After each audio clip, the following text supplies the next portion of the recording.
આપણી સંકલ્પ ન્યૂઝ ચેનલને સબસ્ક્રાઇબ અને લાઇક કરો, બેલ આઇકન દબાવો જેથી આવનાર ન્યૂઝ અપડેટ્સની નોટિફિકેશન આપના મોબાઈલ પર સૌથી પહેલા પહોંચે.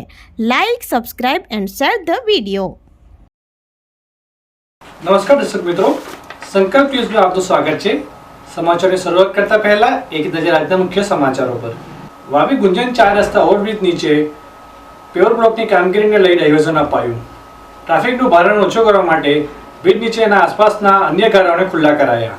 દર ચોમાસામાં વાપીના માર્ગોની હાલત દયનીય બની જાય છે અને તેમાં વળી મહત્વના એવા વાપી જેડીસી ગુંજન બલીઠા ઓવરબ્રિજ નીચેના માર્ગો ઉપર મસમોટા ખાડાઓ પડી જતા હોય છે અને વાહન ચાલકો તથા ઇમરજન્સી વાહનોને પસાર થવામાં મોટી હાલાકીનો સામનો કરવો પડતો હોય છે.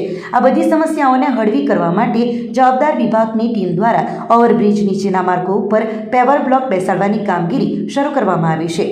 મળતી વિગત અનુસાર દર ચોમાસામાં ખરાબ બનતા માર્ગોને ધ્યાનમાં રાખી જવાબદાર વિભાગની ટીમ દ્વારા વાપી ગુંજન 4 રસ્તા ઓવરબ્રિજ નીચેના માર્ગો ઉપર પેવર બ્લોક બેસાડવાનું નક્કી કરવામાં આવ્યું છે.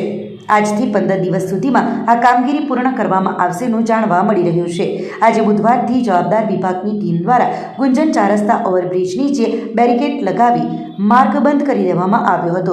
વાહન ચાલકોને મુશ્કેલી ન પડે અને ટ્રાફિકનું ભારણ ઓછું થાય તે માટે બ્રિજ નીચેના આસપાસના અન્ય 2 ગાળાઓ ખુલ્લા મૂકી દેવામાં આવ્યા હતા અને ટ્રાફિક પોલીસ ટીમ પણ તૈનાત જોવા મળી હતી. અત્રે નોંધનીય છે કે રોજિંદા અવરજવર કરનારા નાના મોટા વાહનોની ચારેય દિશાએથી અવરજવર થતી હોય જેને લઈને આ વિસ્તારમાં ટ્રાફિક સમસ્યા સર્જાયેલી જોવા મળી હતી. હાલ ગુંજન ઓવરબ્રિજ નીચે જેસીબી દ્વારા ખોદકામ કરવામાં આવી રહ્યું છે અને ત્યારબાદ મજબૂતાઈવાળા પેવર બ્લોક બેસાડવામાં આવશે. આ જ પ્રકારે વાપી જેડીસી 4 રસ્તા બલીઠા ઓવરબ્રિજ નીચેના ગાળાઓમાં પણ પેવર બ્લોક બેસાડવાની કામગીરી કરવામાં આવશેની માહિતી સાંપડી છે.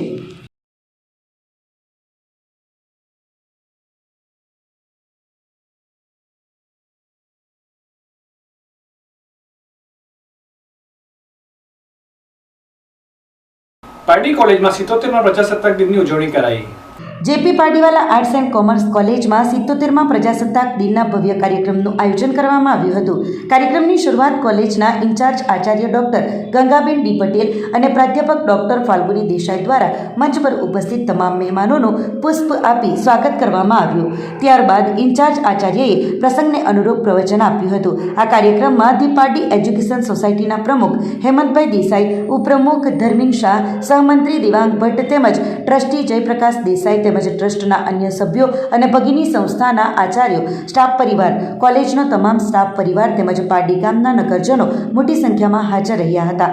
કાર્યક્રમના મુખ્ય મહેમાન ધી પાર્ટી એજ્યુકેશનના ઉપપ્રમુખ ધર્મીન શાહ દ્વારા ધ્વજ ફરકાવવામાં આવ્યો હતો. પારડી કોલેજના એનસીસી કેડેટ્સ અને એનએસએસના સ્વયંસેવકો, ડીસીઓ સાર્વજનિક high school, BRJP English medium school, DJ Damania સ્કૂલના જેડએફ મિડલ સ્કૂલ તેમજ NK Desai science and commerce કોલેજના વિદ્યાર્થીઓ દ્વારા પરેડ કરવામાં આવી હતી. પરેડ અંગેના commandant lieutenant doctor Satwinder Dhananjal અને એનસીસી કેડેટ્સ દ્વારા આપવામાં આવ્યું હતું. ત્યારબાદ એનસીસી કેડેટ્સને પધારેલ મહેમાનોના હસ્તે રેન્ક આપવામાં આવ્યો હતો. આ સમગ્ર કાર્યક્રમનું સંચાલન અને આભાર દર્શન સાંસ્કૃતિક સમિતિના અધ્યક્ષ ડોક્ટર હેતલ રાઠોડ દ્વારા કરવામાં આવ્યું હતું. કાર્યક્રમની વ્યવસ્થા કોલેજના સ્ટાફ પરિવાર દ્વારા કરવામાં આવી હતી. આ સમગ્ર કાર્યક્રમનું માર્ગદર્શન કોલેજના ઇન્ચાર્જ આચાર્ય ડોક્ટર ગંગાબેન પટેલના નેજા હેઠળ કરવામાં આવ્યું હતું.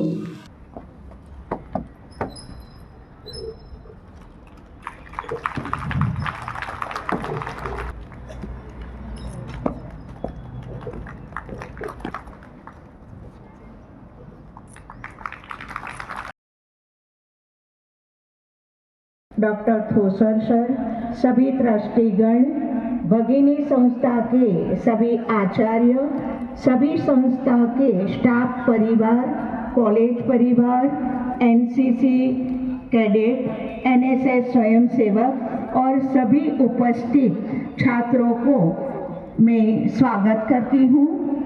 आज हम 26 जनवरी के गौरवशाली पल का जश्न मनाने के लिए इकट्ठा हुए हैं. इस दिन हमारा महान देश भारत शाळा, कॉलेज तथा संचालक मंडળ વિદ્યાર્થીઓની સુવિધામાં વધારો કરી સારું શિક્ષણ આપવા હંમેશા પ્રયત્નશીલ રહે છે. સામે ઉભેલા વિદ્યાર્થીઓમાંથી ભવિષ્યમાં ડોક્ટર, ઇજનેર, શિક્ષક કે સૈનિક બનશે તમારું હવે પછીનું દરેક પગલું દેશ માટે છે. આજના દિવસે માત્ર તિરંગો લહેરાવવાનો નથી, પણ એક સંકલ્પ જરૂર કરવાનો છે. આપણે હંમેશા સત્ય અને નૈતિકતાની બાજુએ રહીએ, દેશ માટે ઉપયોગી નાગરિક બનીશું. દેશના શહીદોને શબ્દોથી નહીં પણ કામથી શ્રદ્ધાંજલિ આપીશું. ભારતને વધુ શક્તિશાળી પ્રગતિશીલ દેશ બનાવીશું. અંતમાં હું ફરીથી આપ સૌને પ્રજાસત્તાક દિનની શુભેચ્છા પાઠવું છું. જય હિન્દ, જય ભારત. ઉમરગામ ફણસા ટાટાવાડી પાસે કારમાં પોલીસે ₹2.65 લાખનો વિદેશી દારૂ ઝડપી પાડ્યો. 2 આરોપી ફરાર. ઉમરગામ તાલુકામાં એલસીબીની ટીમ પેટ્રોલિંગમાં હતી. તે દરમિયાન બાતમી મળી હતી કે દમણથી દારૂનો જથ્થો ભરીને Swift Dzire car number DD03G2526 બામણપૂજાથી ઉમરગામ તરફ જનાર છે. જે આધારે એલસીબીની ટીમે ફણસા ટાટાવાડી પાસે માર્ગ ઉપર વોચ ગોઠવી હતી. ફણસા ટાટાવાડી રોડ પરથી કારમાં લઈ જવાતો ₹2.65 લાખનો વિદેશી દારૂ એલસીબીએ ઝડપી પાડ્યો હતો. ઉમરગામ તાલુકામાં એલસીબીની ટીમ પેટ્રોલિંગમાં હતી. તે દરમિયાન તેઓને બાતમી મળી હતી કે દમણથી દારૂનો જથ્થો ભરીને Swift Dzire car number DD03G2526 બામણપૂજાથી ઉમરગામ તરફ જનાર છે. જે આધારે એલસીબીની ટીમે ફણસા ટાટાવાડી પાસે માર્ગો પર વોચ ગોઠવી હતી. દરમિયાન વર્ણવેલ નંબરવાળી કાર આવતા પોલીસે તેને ઊભા રાખવાનો ઇશારો કરતા વાહન ચાલકે યુ ટર્ન મારી ભાગવા જતાં કાર માર્ગની બાજુમાં આવેલ સિમેન્ટના થાંભલા સાથે અથડાઈ ગઈ હતી.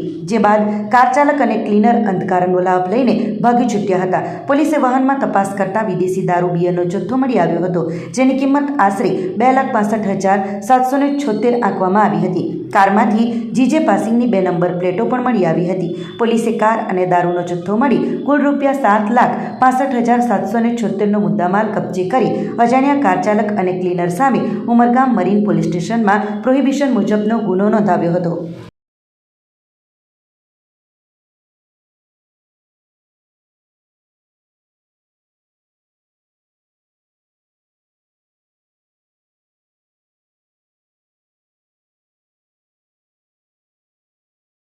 તો આ હતા આજના સમાચારો.